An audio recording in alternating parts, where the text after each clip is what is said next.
శ్రీగురుభ్యో నమః. హరి ఓం. జగదం పితరం వందే పార్వతీ పరమేశ్వరం. సర్వం పరమేశ్వరే పాదార్పితం.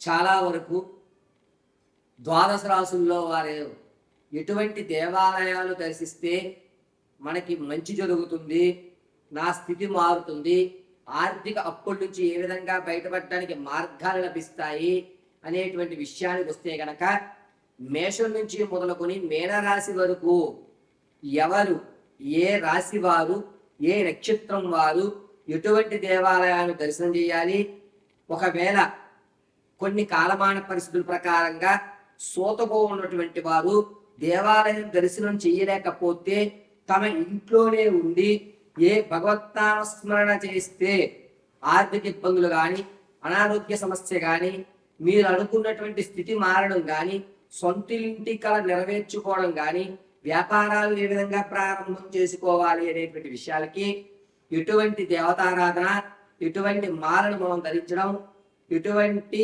బీజాక్షరాన్ని మనం పఠించాలి అనేటువంటి విషయాన్ని మనం ఇప్పుడు క్షుప్తంగా వివరించుకున్నట్లయితే, వృషభ రాశి వారు ఈ సంవత్సరం అంతా కూడా ఏ దేవతామూర్తిని ఆరాధించాలి, ఎటువంటి దేవాలయాన్ని కనుక ఈ వృషభ రాశి వారు దర్శనం చేస్తే వారి జీవితంలో మార్పులు సంభవిస్తాయి అనేటువంటి విషయాన్ని మనం ఒక్కసారి పరిశీలన చేసుకుందాం. పైగా ఈ వృషభ రాశి వారికి ఆర్థిక ఇబ్బందుల నుంచి బయటపడడానికి నవగ్రహాల్లో ఏ గ్రహాన్ని వీరు ఆరాధన చేస్తే ఆర్థిక ఇబ్బందులు తగ్గుతాయి, ఎటువంటి వస్త్రాలను వీరు ఏ రోజులు ధరించడం వల్ల క్షేమదాయకంగా ఉంటుంది, ప్రమాదాల నుంచి బయటపడేటువంటి అవకాశాలు లభిస్తున్నాయి. ఈ సంవత్సరం అంతా పూర్తిగా అంటే మరుసటి వచ్చేటువంటి ఉగాది వరకు కూడా వీరు ఎటువంటి దేవాలయాన్ని దర్శించడం వల్ల ఎటువంటి ప్రయోజనం కలుగుతుంది అనేటువంటి విషయాన్ని మనం ఇప్పుడు పరిశీలన చేసుకున్నట్లయితే, ముందుగా వృషభ రాశి వారు అనగా కృత్తికా నక్షత్ర 2, 3, 4 పాదాలు, అదేవిధంగా రోహిణీ నక్షత్ర 4 పాదాలు, ఇక మృగశిర నక్షత్ర 1, 2 పాదాల వారు ఈ వృషభ రాశిలోకి ఇచ్చేస్తారు. వృషభ రాశి వారికి అర్ధాష్టమంలో రాహు ఉండడం, పైగా కేతు సంవత్సరం అంతా కూడా అర్ధాష్టమంలోనే నీచ స్థానం నుంచి చూస్తూ ఉండడం వల్ల వీరు అనుకున్న పనులు అనుకున్న సమయానికి పూర్తి కాకుండా ఒక 2 రోజులు వాయిదా పడటం విజయాన్ని అయితే చేకూరుతుంది. కానీ వాయిదా పడటం, విసిగి ఆ పని పూర్తి అవ్వడం, ఇక ఈ పనిని విడిచిపెడతాను అనేటువంటి నిర్ణయానికి రావడం, ఎంతసేపటికి నరాలకు సంబంధించి కొన్ని ఇబ్బందులు ఏర్పడటం, కాలు వేర్లు వంకరలు తిరగడం, ఇటువంటివన్నీ కూడా వృషభ రాశి వారికి ఎక్కువగా లభించేటువంటి అవకాశాలు కనిపిస్తున్నాయి. మరి గురువుగారు ఈ సంవత్సరం అంతా కూడా ఎటువంటి దేవాలయాన్ని మేము దర్శించాలి అనగా, పాలకులలో ఉన్నటువంటి క్షీర రామలింగేశ్వర స్వామి వారిని కానీ, లేదా శ్రీశైల మల్లికార్జునేశ్వర స్వామి వారిని కానీ మీరు దర్శించడం అత్యంత అద్భుతమైన ఫలితాలు లభిస్తాయి. అందులోకి శ్రీశైలంలో ఉన్నటువంటి శివుని దర్శనం చేసి ఒక రాత్రి ఆ ప్రాంగణంలో నిద్రించాలి. తదుపరి రోజు కేవలం పెరుగుతో మాత్రమే స్వామివారికి అభిషేకం గావించేటువంటి నిర్ణయం లేదు. ఆ క్షేత్రంలో పెరుగుతో అభిషేకం చేయడం, పంచామృతాలే చేస్తారు గురుగారు, మీరు చెప్పినట్టుగా పెరుగుతో చేయడం అసాధ్యం అనుకుంటే కనుక నిద్రించిన తదుపరి రోజు పంచామృతాలకు అభిషేకం గావించి మీ ఇంటికి వచ్చిన తర్వాత దగ్గరలో ఉన్నటువంటి శివాలయంలో ప్రతి ఆదివారము కూడా పెరుగుతో అభిషేకం చేయించండి. కానీ ఒక్కరోజు మాత్రం ఖచ్చితంగా ఈ సంవత్సరంలో, ఒక్కరోజుని కాదు, ఒక 5 పర్యాయాలు మీరు శ్రీశైలంలో స్వామివారిని కానీ, లేదా పాలకుల్లో క్షీర రామలింగేశ్వర స్వామివారిని కానీ దర్శనం చేయడం వల్ల మీ స్థితిగతులు మారేటువంటి అవకాశం, ఎప్పటి నుంచో మీ కోరిక ఏదైతే ఉందో ఆ కోరిక ఖచ్చితంగా 3 దర్శనాలు అయిన తర్వాత ఆ స్వామివారు తీర్చడం ఖచ్చితంగా జరుగుతుంది.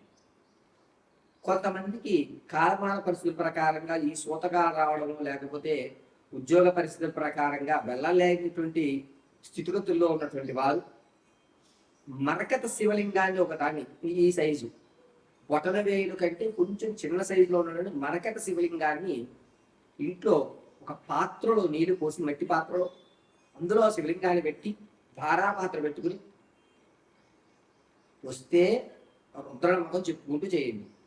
లేదా రుద్రాయ నమః, భవాయ నమః, సర్వేశ్వరాయ నమః, సదాశివాయ నమః, నీలకంఠధరాయ నమః అంటూ శివనామాలు చెప్తూ నీళ్లు అభిషేకం గావించాయి. చేసిన తదునంతరము యథాశక్తిగా ఒక తెల్లటి పుష్పాన్ని మాత్రం పెట్టుకోండి.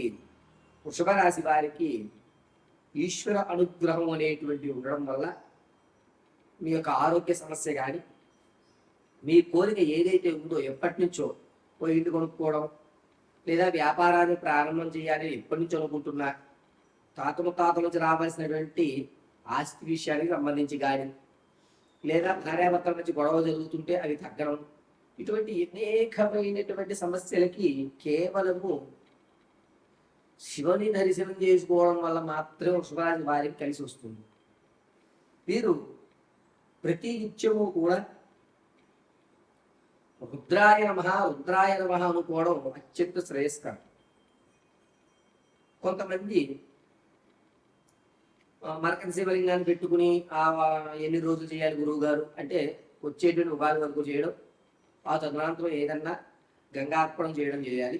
ఒకవేళ తెచ్చుకుని పూజ చేసుకునే గంగార్పణం చేయలేని గురువుగారు దగ్గరలో ఉన్న శివాలయాన్ని దర్శనం చేసుకుంటాను, ఏదైనా ఒక మంత్రం అంటే నరాలకి ఆరోగ్యానికి సంబంధించినటువంటి విషయంలో ఈ వృషభ రాశి వారు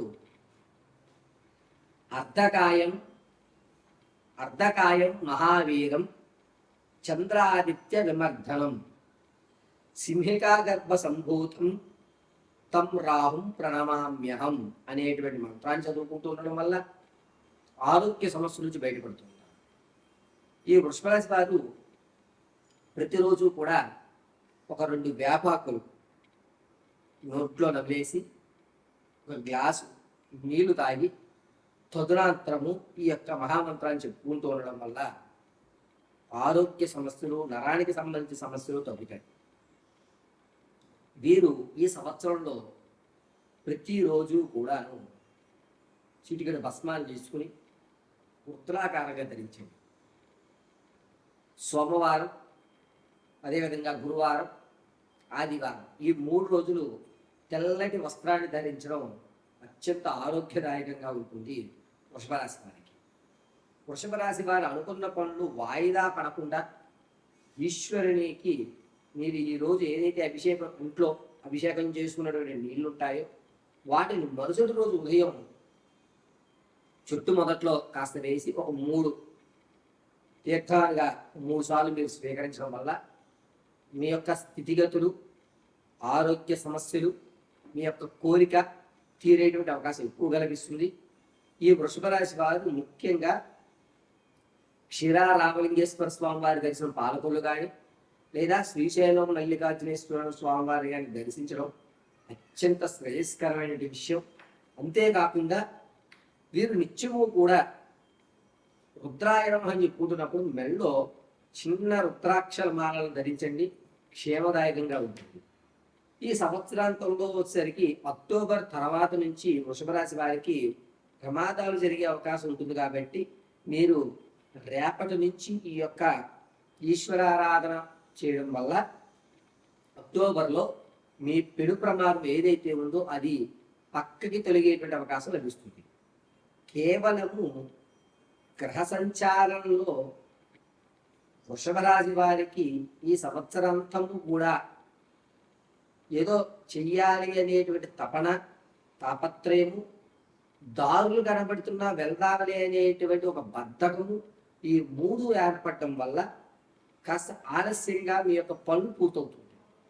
ఈ ఆలస్యంగా పనులు పూర్తవకుండా వేగంగా జరగడానికి ఉద్యోగంలో చిట్ట చివరిగా ఒక 5-10 మార్కుల్లో ఉద్యోగాన్ని కోల్పోతున్న నిరుద్యోగులకి, వివాహ సంబంధాలు వచ్చి వెళ్ళిపోతున్న వారికి, అదేవిధంగా వ్యాపారాన్ని ప్రారంభం చేశాము, ఒడిదుడుకులు ఎప్పుడూ చూడని విధంగా మరీ కాస్త దిగజారిపోతున్నామండి, ఆర్థికంగా కిందకి పడిపోయేటువంటి అవకాశం ఏర్పడుతుంది, ఇదివరకు ఎప్పుడు నాకు ఇటువంటి లేదు అన్న వారికి కేవలము క్షీరారామలింగేశ్వర స్వామి వారు కానీ లేదా ఇక్కడ శ్రీశైలం మల్లికార్జునేశ్వర స్వామి వారి దర్శనం మాత్రమే మీ సమస్యకి పరిష్కారం.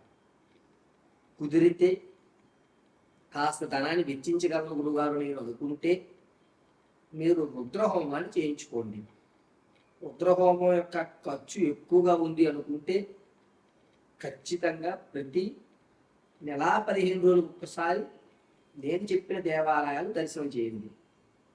ప్రతిరోజు కూడా రుద్రాయ నమః అనుకోవడం మాత్రమే వీరిని రక్షించేటువంటి ఈశ్వరానుగ్రహం.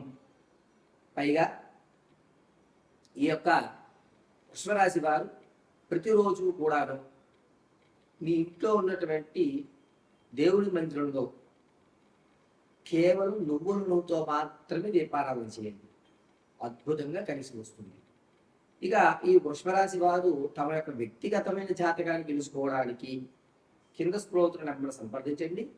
మీ పూర్తి వ్యక్తిగతమైనటువంటి జాతకాన్ని మాత్రం మీకు తెలియజేయడం జరుగుతుంది. ఇప్పటి వరకు చెప్పినటువంటి జాగ్రత్తలు కానీ దేవతా దర్శనాలు కానీ కేవలం గోచార రీత్యా మాత్రమే తెలియజేయడం జరిగింది. దీని పరిశీలన తీసుకోండి.